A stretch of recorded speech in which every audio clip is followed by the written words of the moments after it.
环球大战线深入世界最前线，全球各地的观众朋友，大家好，我是叶思敏，我们欢迎来宾台大哲学系教授苑举正苑老师。思敏好，各位观众朋友大家好。淡江大学财经系教授聂建中老师。思敏，各位观众大家好。资深媒体人彭华干哥。主持人好，大家晚安。观众朋友，这一回我们赶快来关心到，就在昨天晚上，在川普在联合国大会的最新发言，川普突然间大翻脸了。在俄乌战争上面，他已经表态支持北约来击落俄罗斯的军机。在此刻，乌克兰也说呢，赶快来做反攻吧，喊的就是在这个关键时刻要做出决定了。我们今天一起来关心，不管是在政治面，还有在俄乌战争的最前线战况。今天的3个火线话题，我们要来关心刚刚提到的川普在联大大翻盘，为什么他突然间落下狠话了呢？针对普丁，他说他要挺北约来击落俄罗斯的军机，原因为何？他真能帮助乌克兰？他说的要打回战前的边界吗？有这么的容易吗？第二件事情，现在俄乌战场的第一线状况，俄军已经狂压了库皮扬斯克，在这当地超过65%的建筑都已经失守了，包括这个俄罗斯也针对无人机使用的是无人机来断了乌克兰的补给线。那么今天要关心乌军的东北防线也要崩溃了吗？最后会来关心川普再喊出要祭出的关税核弹，唱衰说这个俄罗斯的经济已经崩盘了，下一步要来修理的就是中国跟印度，因为他们不断的跟俄罗斯买石油，他真的敢开刀吗？等一下3个问题我们都会一次的来做关注。赶快来看到，就是在昨天晚上9月23号，美国总统川普他的发言，他说北约成员国是有权利来击落侵犯领空的俄罗斯的战机的。主要就是要回应说，俄罗斯战机这近期频频的对波兰跟爱沙尼亚的领空做的强烈回击。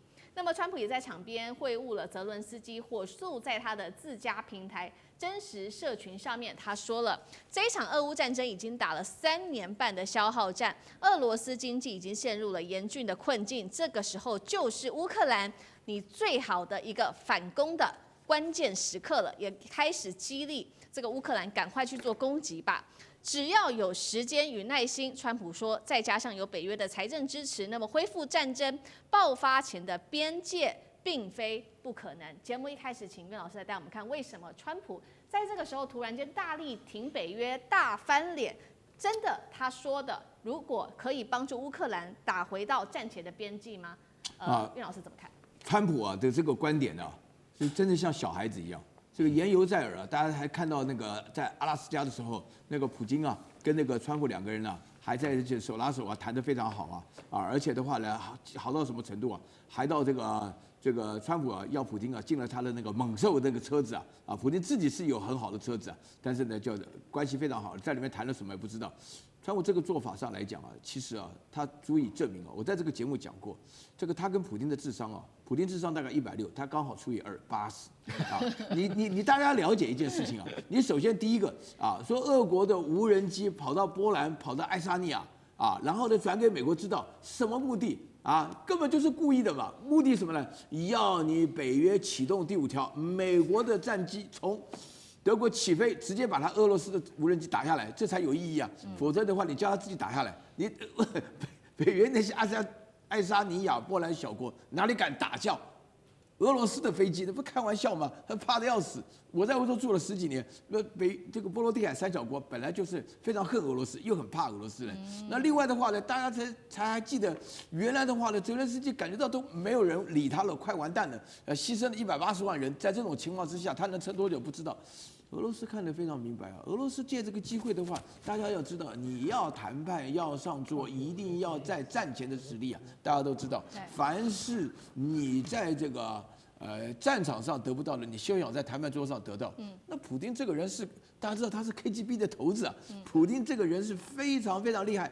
他跟川普见面的时候还讲了英文Next time in Moscow， 大家还记得吗？普丁根本就是耍他，川普得意了个没几天，搞得不行。现在回过头来就跟泽连斯基讲说，你有希望你打，然后里面加了一句话虽然北约出钱但是我们基本上，那你美国角色在哪里？没有他们这么指望你美国做什么事？你啥事都不想做，还要乌克兰反攻成功。这个说句良心话，这好像跟台湾当年反攻大陆一样啊，感觉上好像就一件很难做的事，几乎不可能的事情。你现在要这种重新燃起希望，乌克兰的牺牲非常大，那川普本身认为这种牺牲不值得。那既然是不值得的话，你应该你对于这个俄乌之间冲突，你要维持一致性，你要帮助这个俄罗斯，你就帮助到底。你现在变来变去，变来变去，他变了几回了？我觉得至少变2回。俄罗斯根本不怕你经济制裁，现在中俄朝在93阅兵的时候展现出来无比的合作的精神，那就是针对美国来的嘛。而且最难过的是，这3个人川普都说是好朋友，结果后来讲什么都不跟他讲。觉得很没面子。确实哦，现在剧情又出现反转，就是川普不断的在联合国大会上面拱火，要乌克兰说趁这个时候赶快来反攻，赶快来进攻吧。那也刚刚岳老师提到了，不管是美国他自己角色是不会加入的，那他拱火的包括了欧洲跟这个乌克兰，要他们赶快有所动作吧。但是我们来看到战场的第一线状况，现在对乌克兰极为不利，尤其是乌东地区是否要失守了呢？等一下请干哥来带我们看。我们先来看到现在战场第一线的战况哦。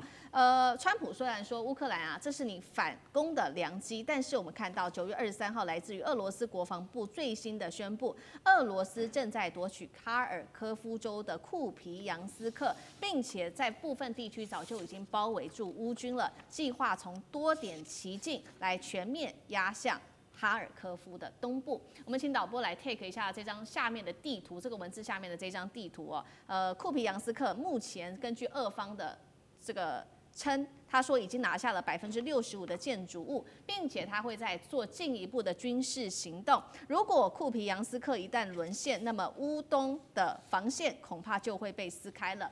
这个是普丁在战术上面的升级，这个是第一点。第二点的事情是，他现在靠的就是无人机攻击，并且提升他的无人机战术，已经推进到前方的战线、前线的后方20英里，专打的就是乌克兰的补给线跟它的轮调路线，换句话说，把它的粮食给完全的切断，要断了它的生路。现在看乌东防线会不会全面崩溃？干哥怎么看？对啊，其实他这个做法很简单，普丁他就是想用什么？想用拉长补给线的消耗战，啊，这一点其实非常重要。为什么？因为你正面冲突，老实讲，我们现在都用 FPV 无人机啊，在互轰。那实际上，老实讲一句，对于补给跟这个就是说民生用品啊，就是军队的用品需求比较大的，当然是乌克兰军嘛。所以说现在干脆我们把战线拉长，而且我打的是哪里？你知道？我打的是卡尔可夫那边的叫做什么库皮扬斯克。库皮扬斯克是卡尔可夫州的一个重镇哦，但是呢，卡尔可夫并不在那个4个州里面，大家记得吗？就是说乌东的顿涅茨克啊，然后这个卢甘斯克、扎波罗热、赫尔松啊，不在我们常常提到的那4个州里面。为什么？因为卡尔可夫州里面的俄军早就已经撤了，是，也就是说他们没有要占卡尔可夫这个地方，就现在突然干嘛？突然已经听说了，已经占了卡尔可夫差不多65%的建筑物打进了库皮扬斯克，那你就会觉得说，因为库皮扬斯克老实讲在乌东是非常重要的据点，可是俄军的战略并没有说要打到这个地方来，因为他光是那底下那4州，就是那个4个州，他们就已经在2022年的那个战略部署里面放在所有的那个指挥方针里，哦，所以卡尔可夫并不是那个时候的重点。结果现在打到这边来，那你乌克兰你是不是更要分兵去做？对。当然我们知道前线上面有一些战报哈，就说哦，那个乌克兰哦一直用海王星巡弋飞弹哦，然后每天晚上哈都会发1枚2枚出来去打谁？去打俄罗斯的防空飞弹基地啊，这样，然后有时候被俄罗斯击落，有时候不会，那就形成了一种拉锯战。啊，但那个拉锯战其实对战情的影响不太大啊。那所以现在我们来看的是什么？现在我们来看就是很简单，你的无人机攻击半径已经到了前线啊的后方约20英里了，所以乌克兰的补给我们又再讲一遍，去年是怎么度过的？去年的冬季怎么度过了？美国老大哥今天大力来帮忙，请德国送粮食来。那你现在怎么样？你现在如果说你要再过一个冬季，那就打到第4年了，这有没有可能？我们不能排除嘛。可是我可以告诉你，乌克兰在今年的冬季要再继续坚守阵地的可能性不大。为什么？因为它被慢慢前行包围的态势已经产生了。所以我认为，泽伦斯基他现在一定要想办法说，我们才刚刚谈过，川普老大哥，我们该想个办法，可不可以今年年底之前把这场战争结束？要不然的话，乌克兰我看他连最后重建的最基本的国力都要荡然无存了。对，好，所以我们看到整体战线现在其实是对于俄罗斯有利的。川普看在眼里，想说，如果在战线上无法有所突破，能不能靠经济战、关税战来对俄罗斯展开制裁，到底有没有效用呢？所以他最新也提出了这个，同样是在昨天晚上的联合国大会上，川普说的，如果俄罗斯接下来还是不愿意谈判，那么美国已经准备好强而有力的关税制裁措施了。他首先第一个点名了中国大陆跟印度持续的买俄罗斯的石油，应该要对他们祭出制裁。第二点事情是，他也要求了欧洲盟友必须跟美国一致啊，不能再买俄罗斯的油气了，否则我们大家都是在浪费时间。川普也在社群上面特别发文痛批说，俄罗斯自己的经济遭受了这么严厉的压力，几乎崩盘了。俄罗斯当地的居民他说呢，已经逐渐的了解战争的真相，也就是说，俄罗斯拿资金都去打仗了，现在人民连购买汽油都要排队。他则是形容乌克兰现在是越挫越勇，真的是这样吗？俄罗斯经济真的有如川普说的这么的惨吗？川普接下来会不会也对中印来联手下手呢？聂老师怎么看？OK， 刚才我们叶老师不是讲到川普的智商只有除以280，但其实在我的眼中，川普是极度聪明啊、智慧啊，可他犯了一个大错误，他太自以为信，他狂妄自信到自我感觉良好到极度，所有的东西他认为他说了就算，他好像能够预测所有人的心，他认为他想的东西就是大家想的。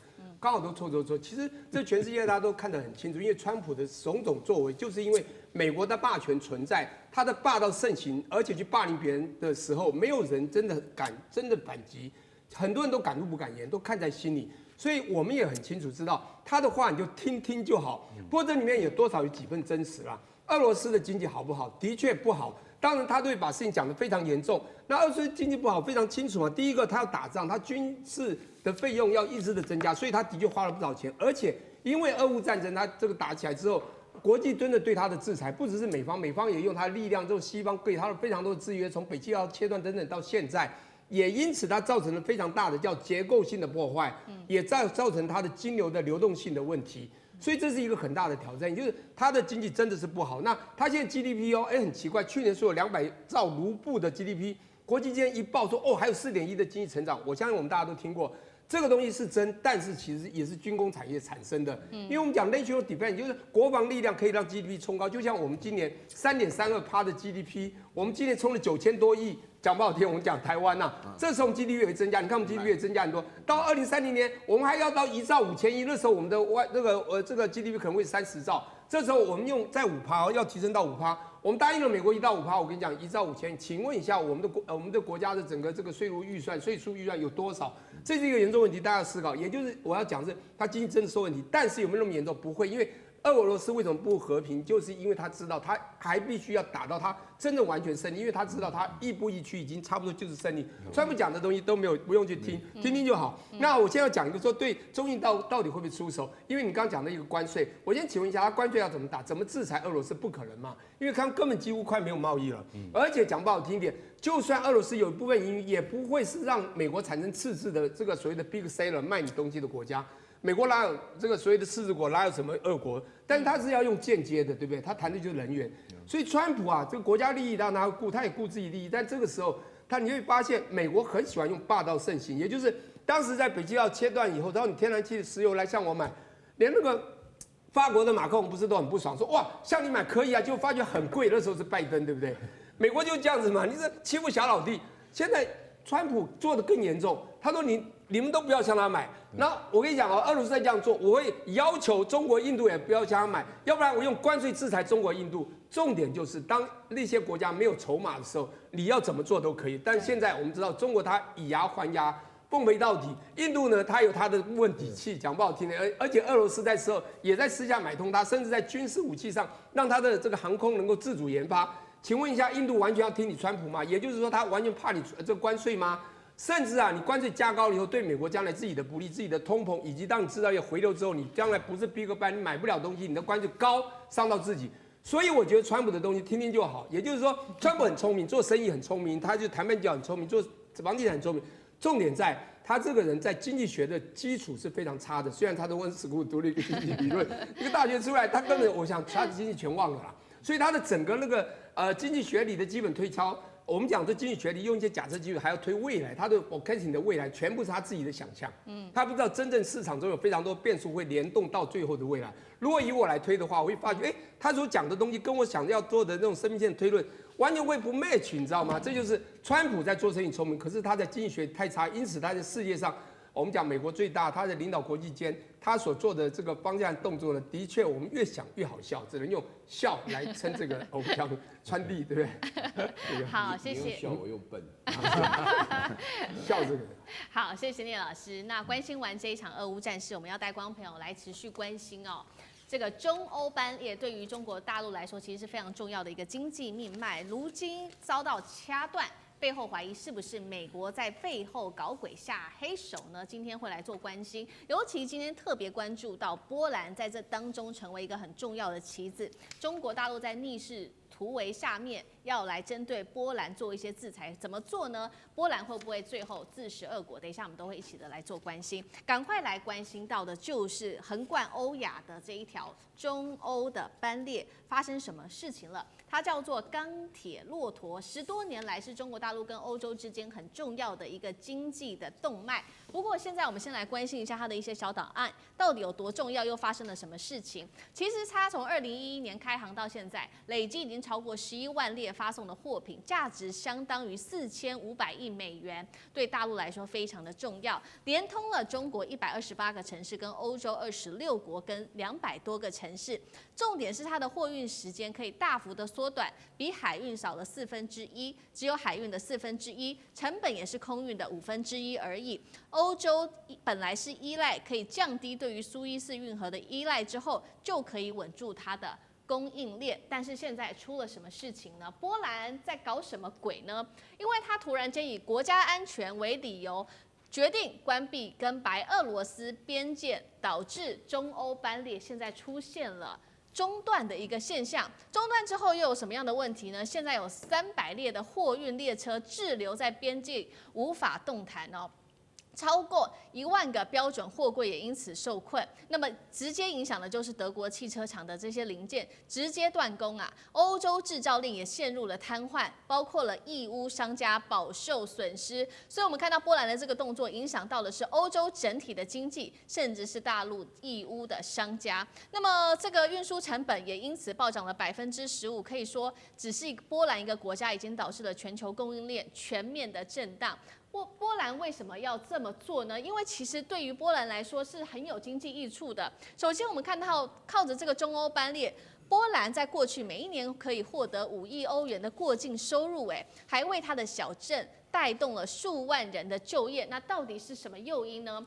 背后中国大陆说的是不是就是美国在背后搞鬼呢？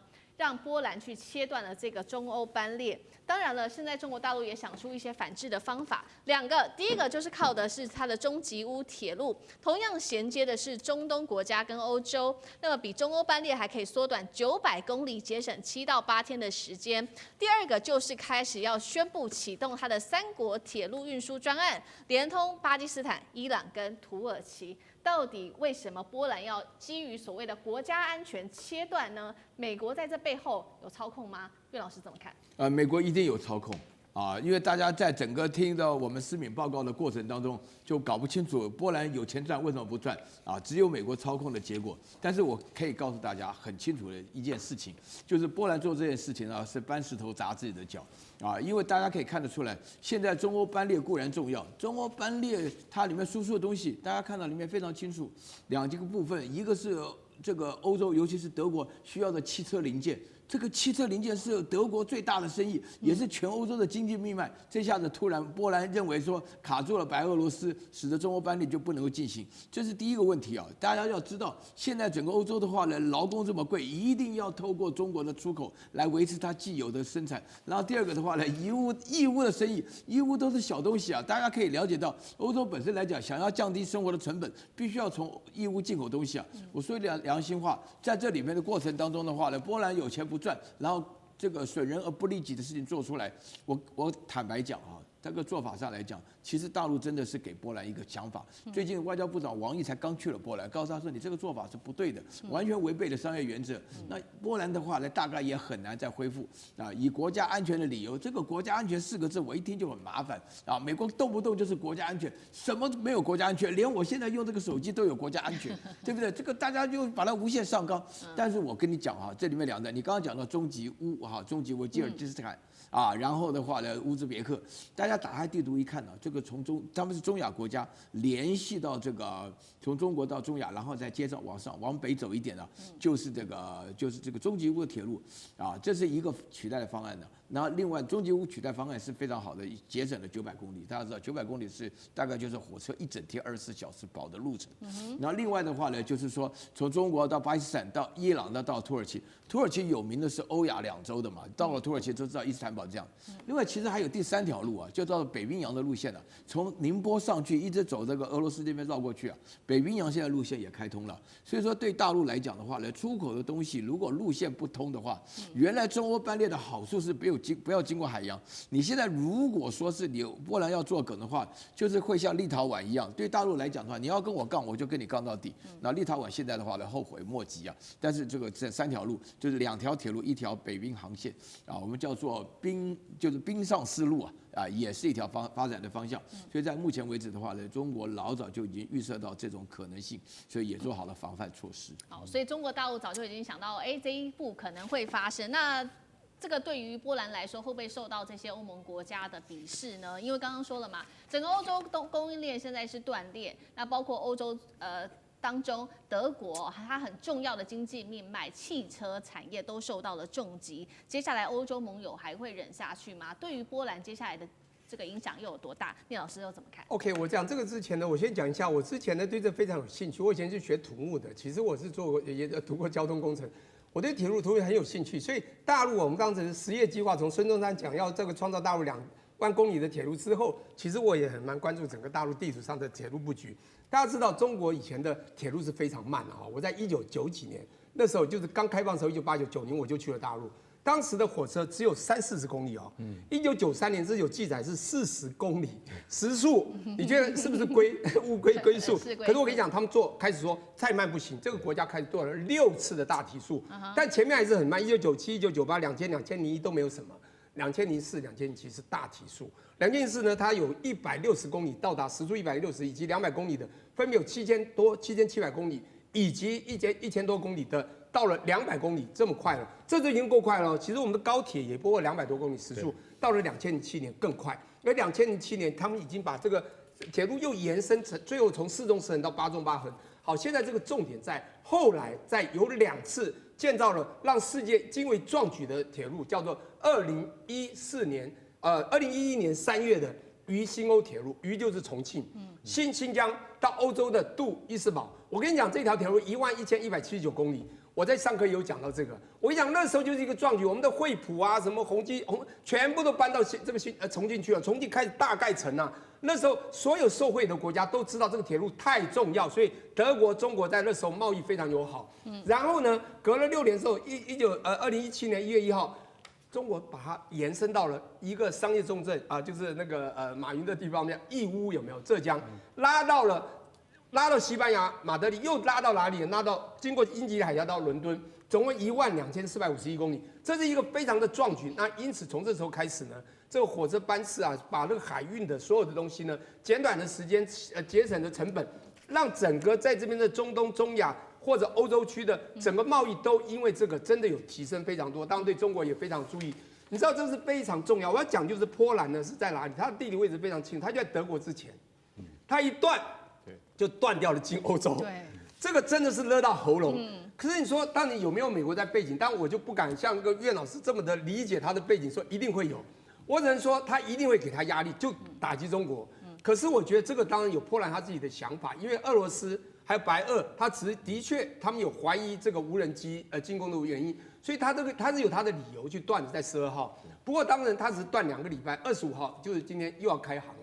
所以他今天要开航，就是他给这个中国就是给这个无人机攻击的这个东西有影响到国家安全这个理由。但背后当然我觉得就像台湾你也知道，我们做的很多动作，多少 AIT 会在这边给你下指导棋，那这个指导棋的后面的文案可能是 CIA 做的等等。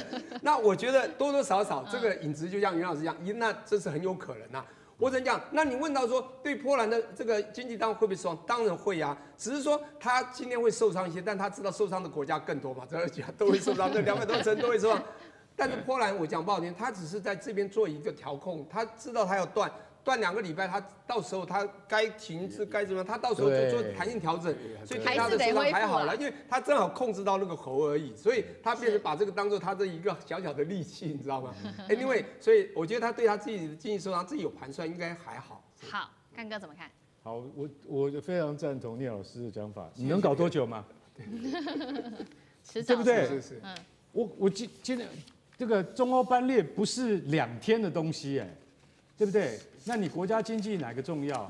当然你也很强硬啊，征兵4万哦，中俄不那个波兰跟俄罗斯的边境征兵4万啊，你在想说征兵这么多，这是来真的，对，是真的来真的。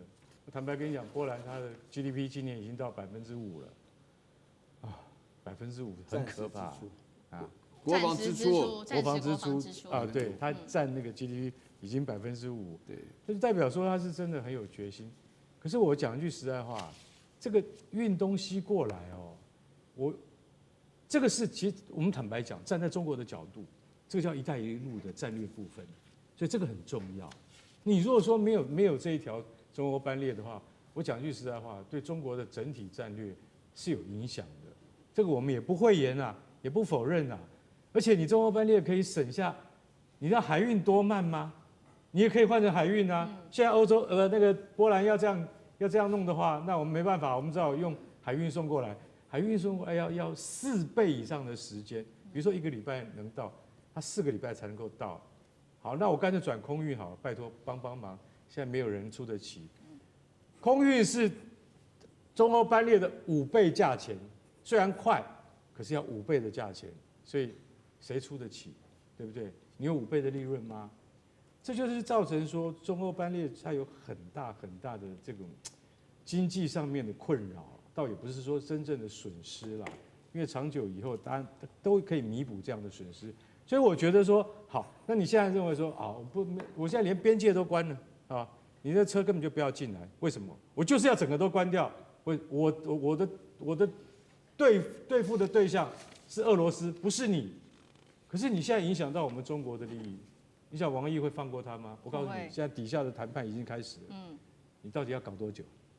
你要到什么时候？我给你一个期限，好不好？对，钱放在那边5亿，你要不要赚？就是这样。过境费每年都是那么多钱，对，你们要加都可以，但是你到底要不要赚钱？答案是我要，不然的话，你等着让我的这个生鲜弄到坏掉，零件拿不到德国车厂的手中的话，这个经济损失要谁来扛？我坦白跟你讲，波兰也不是傻瓜，外表很坚硬，那你后面的人有没有一起来帮忙？没有的话，我跟你讲，悄悄的一定会再重新开放边界的啦，大家怎么看？好，谢谢干哥。那我们休息一下，马上回来。地缘政治、美中之争、战略价值、强权崛起、小国生存，现在与未来洞悉事件走向，掌握世界脉动，全球观点尽在环球大战线。好，接下来我们要来关心，在这个中国大陆的央行现在想要拉外国的央行来存黄金在上海，到底怎么一回事呢？是要第一个狙击美元霸权吗？还是第二个要撼动整个纽约的这个伦敦纽约的金库呢？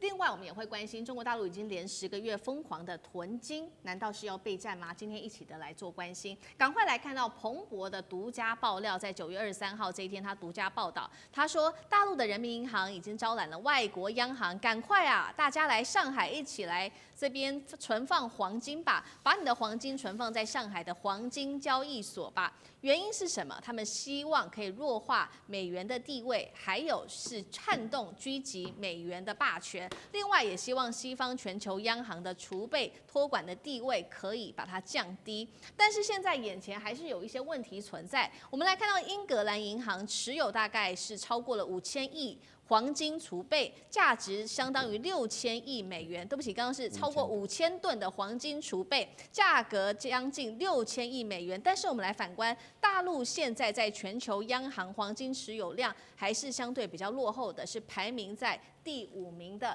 这样子的一个状况之下，外国的央行会把黄金存到上海来吗？真能够撼动美元霸权吗？那么外国央行也会放心吗？把黄金交给中国？聂老师怎么看？我觉得时间有所谓 timeline 啊，过去、现在与未来。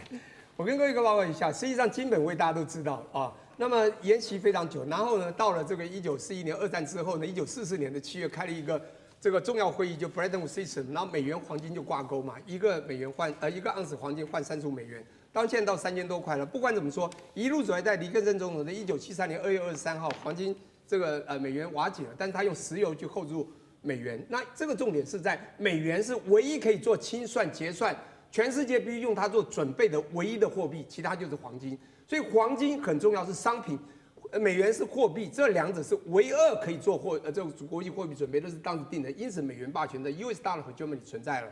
现在大家都看得非常清楚，全世界，但是虽然美元是霸权，但是全世界最大的金融市场地点来问是伦敦。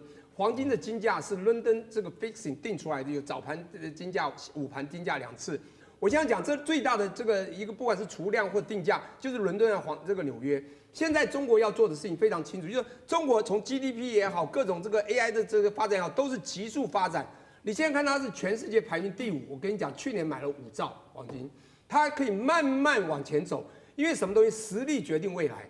有实力不怕现在低嘛。讲不好听一点，你吃得好穿得好，你知道你现在正在成长期，你将来会长得比他高，你就预定就会高，你就有办法觉得说我现在已经有钱了，我将来要在全世界拿到话语权。那当然要拿话语权，有一个非常重要，的确要打击美元，要去美元化。中国做了非常多的动作了，从一路走来哈。你先讲说中国有没有这个机会？我觉得是有的，当然这个非常多，因为它不是光做这一套而已，这只是它的方法之一。去美元化，当然它不，比如2018年1月18号，它做了这个能源期货交易所，那也就是用这个人民币来这个做清算，这就已经打击美元了。它在这个海合会跟着海湾国家一直叫他们用人民币来交易石油，这也是打击美元。那还有它用数位，它现在的电子支付啊，electronic payment 做这些棒，所以所有的digital currency 是数位货币呢，在中国是完全盛行。他现在用央行的 central bank 去控制，所以 CBDC 的 EP 啊，在中国的场景啊，你不管是从香城到苏州，甚至影响到上海，或者雄安区影响到北京，西边的成都到南边的深圳，300多个厂都试等成功，这也是打击美元的未来的高科技金融战。现在这一招就是最传统的黄金本位，黄金储量多就够。可是国际间要相信你吗？我跟你讲是有机会的，因为现在地缘政治一直在变化。全球的地缘政治从这次的川普的关税就看得出来，我们现在全部拿到是西方的媒体看到的，好像川普还是很厉害，西方还是掌控。中国其实也有他们的分析和研究，他们认为他们步步到位，实际他们的潜龙从海中喷出来，他们认为比在天中高喊的老鹰还强了。当然他们也不知道国际间对他们相信多少，但他最少要做动作，因为中国有一个特色，它目标导向，它的15计划每次11.5、12.5、13.5。他的计划几乎步步到位，比如那个2021年的这个全民的第1个100年梦，全民脱贫的那个这个建党100年，他都完全达到。那当然还有这个建国100年在2049，他也有机会。因此，话语权是他要拿到的一个重要步骤。那也就是去美元化，他的目标去美元化，他就做这个动作。第一，要把上海成为全球重要的金融市场，这是第一步，因为要打击伦敦和纽约的地位。最后，让你的黄金到上金所的国际版呢。去大家保税区储放，那这时候呢，只要让全球告诉你说，我现在军事也可以了，你看九三军也做得不错，军事也可以了，各种都到位了。东南亚国家这些国家真的会相信中国，就会把黄金放在那里。不管多少国家相信，最后会把美国的部分的黄金拉到这里来，它就可能会慢慢到位。我现在最后一个重点就是 timeline 时间，过去、现在与未来。各位去分析我刚刚讲的话，你看现在再看未来，现在绝对还第5名。其实它以前更惨啊，不是吗？那未来会怎么样？我觉得再看2年、3年，只要它这个目标导向持续走下去，那么去也甚至友好其他的一些甚至贸易的这个友好国，是很有机会稳定它的军事，稳定它的地缘政治，就有机会突破的。好，所以我们要往长线看。那等一下，请岳老师来带我们看，说多快认为中国大陆可以打破伦敦跟纽约的垄断呢？等一下请岳老师来带我们看。我们先来看到，目前确实在国际化上面，中国大陆要做，确实有它的困难度，主要就是因为它的黄金交易主要还是锁在国内，所以如果跟伦敦跟纽约做相比的话，国际化程度还是有差。但是我们看到大陆现在确实也祭出了一些实际的政策，这个新制度叫做黄金可租赁可放贷的政策，想要跟全球的贵金属银行体系来做一个完全的接轨。但是眼前确实还是有另外一个问题，就是说它的黄金还是有出境限制的，等于说价格还是会跟全球脱轨。那岳老师又怎么看？哎，这个事情是非常非常重要的事情啊，因为我们通常认为美国的霸权来自于美军、美元跟美国梦啊。美国最敏感的是去美元化啊，就是因为美国人今天如果过得这么爽的原因，就是因为美元创造了极大的供给跟需求的消费不平衡，这个大家了解哈。那个美元跟那个黄金脱钩是在1971年了。1971年的8月15号放弃，他宣布放弃，但没有，后来又守回来了，在史密森林开了一个会，到了1973年2月23正式宣誓放弃。8月15号是尼克森宣布，因为那个，就是我刚刚讲那个日期是大概宣布以后的。那个时候呢，为什么他宣布这个事情呢？因为呢，法国当中原来的黄金就很多是放在美国的啊，那就把它拿回来。拿回来的话呢，美国就受不了这个问题啊，所以产生这种，就那个时候就是第一步去美元化。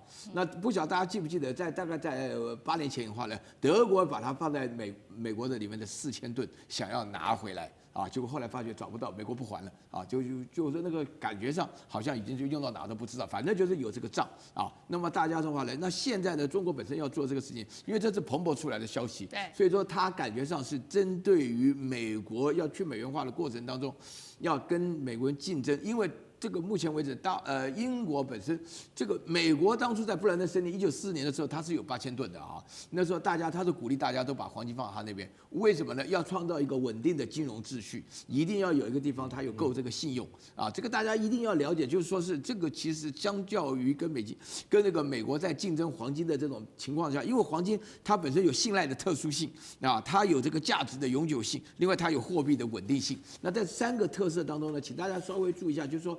这个是大陆第一次跟美国竞争，也不是搞这个金融，也不是搞军事，但是纯粹是跟一种美国做信用上的竞争，这是一个很重要的开端啊！因为你以后，尤其是阿拉伯的国家，我必须要强调一件事情：自从卡达挨炸了以后哈，那么很多中东的有钱国家都会发觉，与其说是这个钱呢拿来买美国的武器啊，不如说买在黄金放在一个比较稳定的国家，那么中国顺势推出来这个想法，那让很多人会觉得，因为大陆本身来讲，我那边提到讲说为什么不出口，这个很明显，就是大陆本身来讲，黄金是使得货币稳定的基础啊，它不会出口货币，因为黄金本身这个跟价格无关，黄金的价格是国际，它本身就是个国际价格。你在大陆的时候，就是买这个银楼或是那个广场万达广场去买黄金的时候，走打年的时候，它都是拿出来国际看牌的啦，跟台湾是一样的了，你知道吧？是这个情况，所以它是一个信用上的竞争。好，所以我们看到中国大陆这一系列的动作，第一个当然是要狙击现在美国在全球的一个霸权，美元的一个全球霸权，第二位再来就是刚刚岳老师帮我们提到的嘛，建立这个黄金对于中国大陆的一个信任度。那最后也要请教干哥，有没有可能也是跟备战有关系？大陆是在备战吗？我们来看到一个数字哦，因为大陆的央行已经连续10个月是猛买金价买黄金哦，那当然了，这个猛买的话会推升黄金的价格，现在来到了历史新高。9月23号这一天涨到每盎司3787美元，大家在看说是不是就是要对付西方，是不是就是要备战？这个是它的战时底牌吗？干哥怎么看？你是认为说对台海备战吗？我今天要讲哈，如果今天一旦真正的战事开打，你能够信赖的只有黄金。对呀，国家如此，老百姓也是如此。你以为你带着美金要去哪里？你以为你带着新台币要去哪里？所以只有黄金才是保本保值的东西。其实我有很多朋友，他们在这一两年的过程之中，他们认为局势看坏，所以他们大买黄金。可是他们买了黄金之后，不如他们的预期。但回过头来，他们又发现，你不如去买一个台积电，可是台积电买得起吗？所以又回到了黄金。回到了黄金之后，到了这几个月之后，他们就发现说，投资的标的是对的，突然发现它正确。为什么？每盎司已经到了2787美金3787，对，3787，再下来的话要突破4000了，都很容易啊。所以在这种情况底下，你说今天是不是为了台海战争做准备？你知道现在中国有多少黄金吗？中国现在总共有2279吨的黄金。你知道台湾有多少黄金吗？422吨。我告诉你，光这422吨就让台湾安全了80年。也就是说，因为有这个黄金储备，我们不是在放在新店安坑吗？因为有这400多吨的黄金，让台湾安全了80年，没有碰到几次的全球经济危机台湾没有因此而崩盘，就是因为这些黄金。那今天我要特别讲，就是说，一旦发生了战争，不管任何货币，它都没有办法在市场上面得到真正的价值。对，因为如果这个战争不能够在2个礼拜之内结束的话，黄金就是最重要的依靠跟根本。所以我很相信，去年中国大买了200吨的黄金，是什么原因？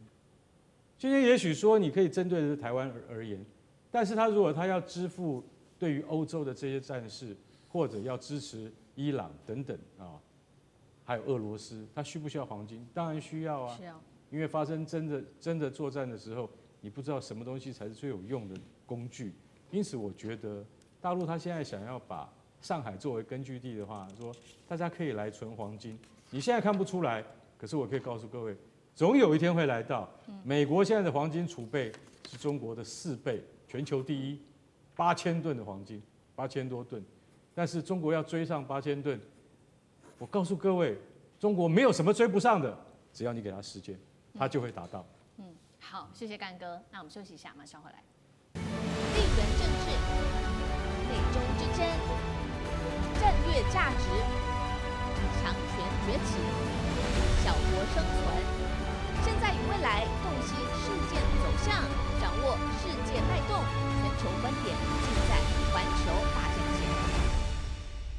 好，接下来我们要来关心到的是这一场这个新剧，来自于韩星全智贤哦，因为他这个台词中好像有入华的嫌疑，所以揭开了文化战的谎言。那大家在看，所以说美国才是真正的战争狂吗？因为有人说是中国，到底怎么一回事？等一下我们一起关心。这一回这个文化战场我们要来看到就是这个南韩女星全智贤的新剧，这个是《暴风圈》，里面有一句台词引爆了网络上网民的怒吼，因为他说了一句：为什么中国会偏好战争？他说核弹可能落在中国边界，那么再加上剧中对于大连有一些比较丑化的画面，立刻引发了大陆的社交平台的怒火。短短几天，我们看到现在品牌也跟全智贤开始做出切割了，不管是 LV， 不管是 La Mer 等等这些奢侈品牌火速切割。他们也做了一个估算预估一开始的损失大概是2.3亿人民币，但是这个只是一些制裁而已，还会加上后续的违约金。现在看起来恐怕对于全智贤来说是一个天价的赔款金额了。那重点是这个不是只是一个娱乐版面的八卦而已，这个是涉及到的是文化战，一个叙事战。因为长期西方媒体喜欢塑造的形象就是美国就是和平的爱好者，但是把中国大陆丑化为天生好战的国家。我们的节目还是比较科学的，我们列出了一些过去美国在这30年来进行过了哪一些比较大型的军事行动，一共10场，带观众朋友来看到画面。稍微念一下。首先，1999年当时的科索沃战争，2001年阿富汗战争，2003年伊拉克战争，2011年武装干涉利比亚，2016、2019空袭了叙利亚。2025年轰炸伊朗，击毁了委内瑞拉的船舶。在近期，川普狂言要并吞格陵兰，威胁重返阿富汗的基地。靠着军工产业，美国确实是发了大财。但是我们来看看大陆过去30年军事行动，都是在维和跟护航上面，没有爆发任何大规模的战争。为什么叙事今天会变成这个样子？干哥怎么看？全智贤啊，你终于捅到马蜂窝了。你什么事不好惹？你惹到中国大陆。我跟你讲，《暴风圈》是他们最新的戏啊。这个戏是它内容是什么？知道吗？那是高级悬疑谍报片啊。前3集哦，我跟你讲，不是只有韩国观众，我大概我老婆在看的时候，我也瞄了一下，在看 Netflix 的时候我也瞄了一下，还不错，它的布局还不错。你知道全智贤他演的角色是什么吗？他是韩国驻联合国大使前啊。她曾经做过驻联合国大使，她的老公呢，朴英俊要干嘛呢？要竞选韩国总统，结果她的老公被暗杀，那你就觉得听起来哦，这个戏就这就很具有那种，我现在就干脆剧透出来就是算了，不要讲结局就好了，剧透没关系，剧透没关系，透了差不多了。对，然后你看这样子，大家就但是你这个结构，其实老实讲一句是卖钱的，可是到了第4集。整个开始歪楼，为什么？整个歪法，你知道吗？整个就歪掉了。他说：“为什么中国偏好战争呢？难道他们不怕核子弹会掉到他们边境吗？”那个中国网民根本听不懂你在讲什么。哦，原来你知道吗？原来要帮第5集铺陈他就是去帮整个局势稳定下来的功臣。他去斡旋中国跟美国不要去打北韩，因为。主要的问题是出在那个美国准备用核子弹对付北韩嘛，他说拉住美国，然后安抚中国这样，所以他是民族英雄。我跟你讲，他这部戏不是只有得罪中国而已，他把伊拉克躺在那边也中枪，伊拉克说关我什么事啊？他说我跟你讲，全世界最危险的地方恐怖国家叫伊拉克，然后等一下，越南也中枪，干嘛？越南说：“我跟你什么关系啊？”他说：“我跟你讲，我们在越战的时候，韩国派了5万士兵，让越南没有倒掉，所以越南要感激我们。越南人跟伊拉克人还有中国人都觉得你真的把这3个国家人全部都得罪光光，你知道吗？所以我们现在必须要特别讲，他讲的这一句台词是最大的问题。为什么中国偏好战争？核弹会落在中国边境？中国现在具有。”全世界威力第2强大的核子弹，但不是用来作战的，它是用来捍卫和平用的。这一点我们一定要观念要建立清楚。好，一样的问题，那苑老师又怎么看？我跟你讲啊，这个全智贤他不是智商有问题啊，就是他的导演真他妈有问题。对，我跟你讲啊，这个哪壶不开提哪壶。93阅兵的时候多伟大，我跟你讲，里面就讲得很清楚，真爱和平啊。我常常在想，我常常做梦都在想，看了阅兵后，我在想说这些精致的武器，这些新颖的武器，还好在中国的手里啊。中国说，因为中国文化是以和为贵啊，我们没有发生过任何侵略的战争啊，有很多都是护国战争。抗日战争这个倒是发生过，因为我们被侵略到死的人太多了。全智贤讲这种事情啊，他犯了一个非常严重的错误。这个就好像说，大陆现在就强调公理正义，强调世界和平，强调联合国伦理。他刚好讲说，为什么中国偏好战争？那么他自己本身在大陆那边就是一大堆广告，他有什么？他有拉妹广告，他有这个路易威登的广告，然后他有这个比亚迪的手表的广告，到处在大陆都看到全智贤的长相，因为他这个脸我看了很明显，他就是那种山东脸嘛，国字脸大大的，所以我印象很深刻啊。结果看了一个半天以后，居然出现这种事情，这个他绝对是非常严重的事情，你知道吗？你对大陆来讲的话呢，这个比吃不起茶叶蛋还严重啊！你吃不起茶叶蛋，大家觉得当笑话，但是你这个事情的话，你讲到说为什么中国偏好战争，你还讲中国，而且你韩国算老几啊？你还用这种态度，好像是外星人一样讲到地球的规划。你根本就是个美国殖民地嘛！最近那个金正恩就讲说，我们不打算跟你在一起什么统一了，你根本就是美国殖民地嘛，也教化不来。那你现在拍这种戏，经过我们干哥一讲呢，我越听越荒唐，我没有时间去看这个戏。但听你这一讲以后，我也不用看了。岳老师，因为这当中也有说到过去30年来，比如说刚刚说的嘛，美国发动了10场的大型的军事行动，大陆没有。那有人说这个是不是太讽刺了吧？不是，你根本就这个什么讽刺，这个不用花这么多时间去整理。虽然那个川普看完93阅兵以后，把国防部改成战争部。Department of War， 对不对？你海格赛斯现在自己都以战争部部长态度出现，光这件事情就知道谁比较偏好战争了嘛？对不对？一般来讲，我们都不好意思讲，你大国就是要捍卫这个立场都来不及了，怎么还现在讲说我要主动发动战争？而且你刚刚这边讲的最近啊，你讲的是2025年了，上个礼拜啊，才上个礼拜，你不要你写的这样的感觉上好像过了好几年，就是上个礼拜的话呢，对委内瑞拉的企图，还把人家船打掉，还炸掉人家人，还底下还搞了那个核能潜艇，到底是谁爱打仗？他应该讲说为什么美国偏好战争？那这个讲起来的话呢，那可能全智贤在美国这些广告被取消，但是我相信美国人未必有这么多全智贤的广告，但是在中国确实非常多，所以你自己做了这种事情的话呢，你后悔莫及啊，你也无法解释。我没有听到韩国有任何的解释，他把自己看得太重要了，认为说讲到伊拉克恐怖分子，讲到韩国在越南那段历史，我们都知道哪里跟现在的越南有关系，杀人那个青龙跟白虎部队，他们在那边很残忍的啊，对不对？我们都知道历史，我们懒得翻旧账。但是你做这个戏拍的这个导演真有问题，至少这个编剧有问题。如果说他全部放出来的话呢，当然像这个我们干哥太太都看完以后，如果有一点政治意识，就会发觉说哇，真的是这个是讨骂，你知道吗？好，谢谢袁老师。地缘政治、美中之争、战略价值、强权崛起、小国生存。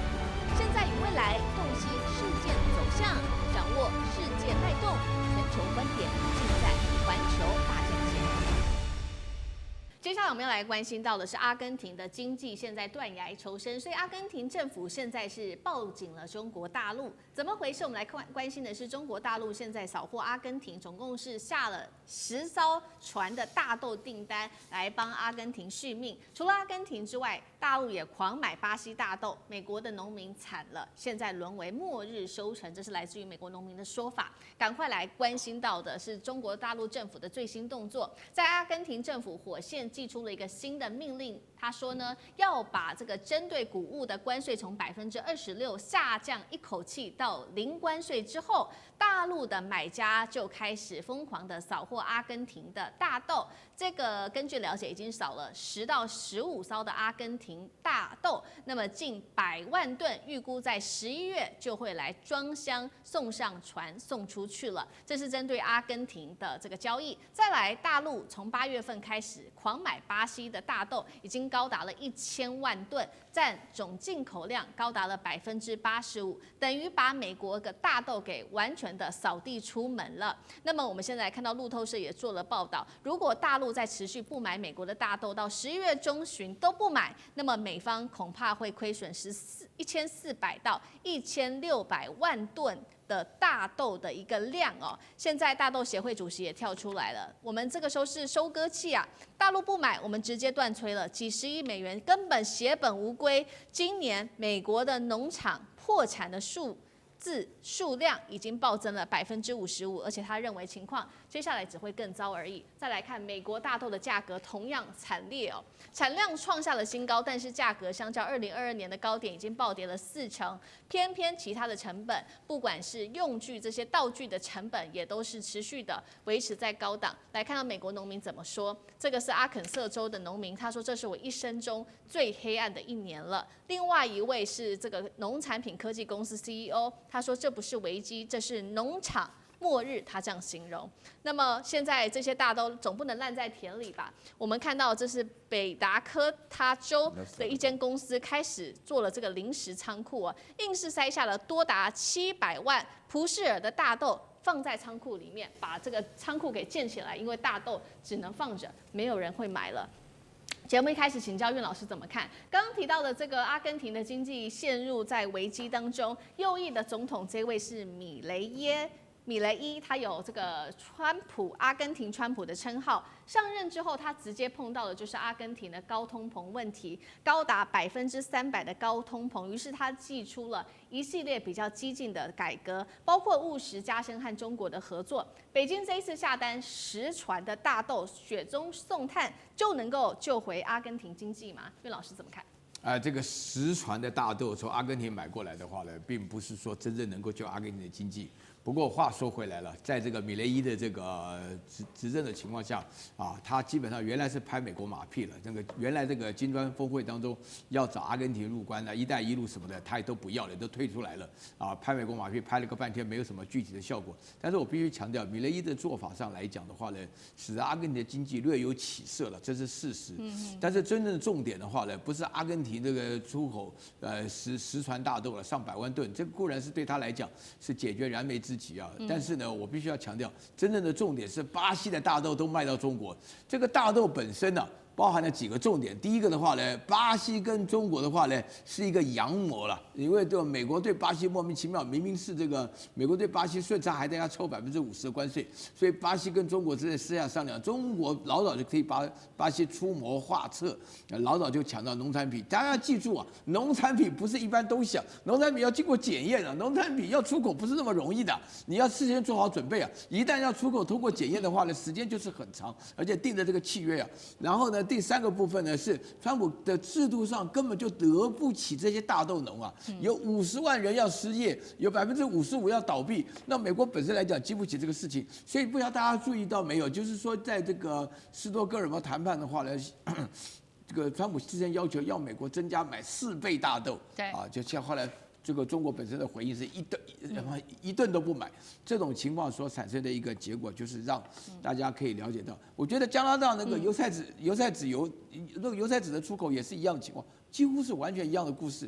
现在话呢，大陆换成澳洲进口，那个大豆的话是巴西跟阿根廷进口，那它说明了这就是贸易战的一部分啊。我们讲说打蛇要打7寸，那你得罪你的农民，让你的农民把怨气发在你的头上。2026年的11月就要其中选举，那这个发在他头上，这个就是策略的一部分，也算我们为什么叫贸易战？贸易战其实就是这里头。好，就这样。是好，所以我们看到一方面是中国大陆，一方面是南美洲2个关键国家阿根廷跟巴西，这个可以说是一个经济同盟嘛，一起对抗美国，联手会成为经济同盟所谓新支点吗？聂老师怎么看？对，因为川普这个完全就是因为川普那么简单，因为川普的出现让全球呢，你觉得以前呼朋引伴。拉帮结派，整个秩序全变了，所以我们把它称为从川普1.0版，我们也做过很多演讲，叫逆全球化的国际新治理的新秩序。所以国际间要不要自由贸易？当然还是要 free trade， 但是有个人把它打破了这个所谓的这个全球化，就我们现在 anti-globalization 的逆全化，那也就是在4月5号，你看到《经济学人》川普用了一个句子切这个国际地图。中间就是他把美国切，他跟每一个国家都断掉，就自己掉下去了。其他国家还是要同盟啊。那这时候呢，因为你还是霸主，还是霸权，这时候他也不能得罪你之下，那他用关税来制裁这个其他的国家。但是中国以牙还牙，奉为到底之后，他有他的底气之后，当然就在经济互换之下，他也必须做一些其他移转动作。当然也可以趁此也友好其他国家。我们都知道北美2个国家啊，美加，中美有8个国家，南美有12个国家。南美洲这个样子，巴西占了快1半，很大。南边阿根廷这2个都是大国。全球的大豆产量，巴西占38%，美国你31%，哎，31%也很多啊，31%是美国农民的命脉啊，开玩笑。以前中国都算是以前经济友好嘛，赚你很多钱就买你些大豆，你现在这样关税制裁我，这样子没关系，这已经谈了好几次了。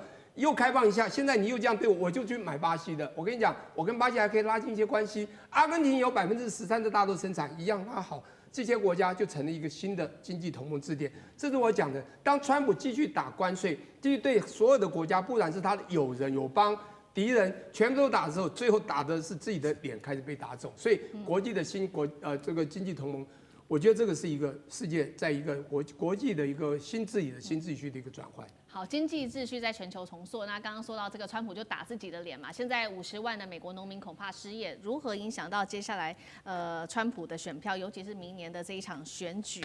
那农民倒仓会不会这个美国的政治版图重新又在洗牌？干哥又怎么看？ 55%的农场已经破产或面临破产，啊，当然你说破产就没了，是不是倒掉了？不是，他也有别人去接收，啊，但是问题是在这个过程中，很多农场主人都很痛苦，你知道为什么吗？因为你知道今年大豆创新高，哎，收获，价钱创新高啊，没得卖，卖不出去。为什么卖不出去？因为大陆占全球市场60%，他不跟你买，不跟你买就不跟你买，怎么样？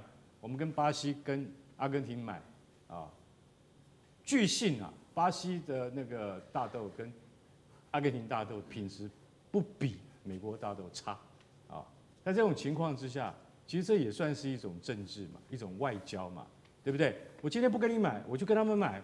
我跟你讲，我看你们农民怎么活下去。所以北达科他州这个亚瑟公司，他说现在没办法了，我们只好来这个再建造一些能够储存大豆的这个厂房啊，让这些农民能够渡过难关。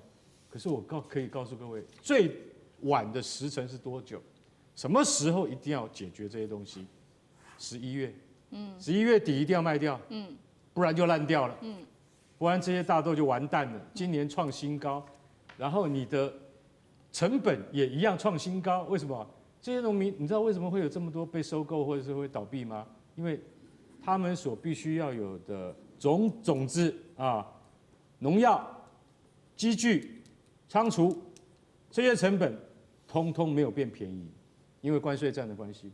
所以农民还是要，我所谓这些农民都是他们有几十亩地的那种农民，一个人就几十亩，不是只有1、2亩田地的那种农民，他们一辈子就靠大豆在活命。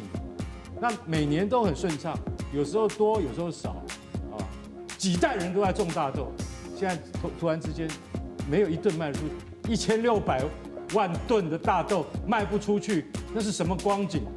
所以大家要晓得说，美国现在遭遇到了一些事情。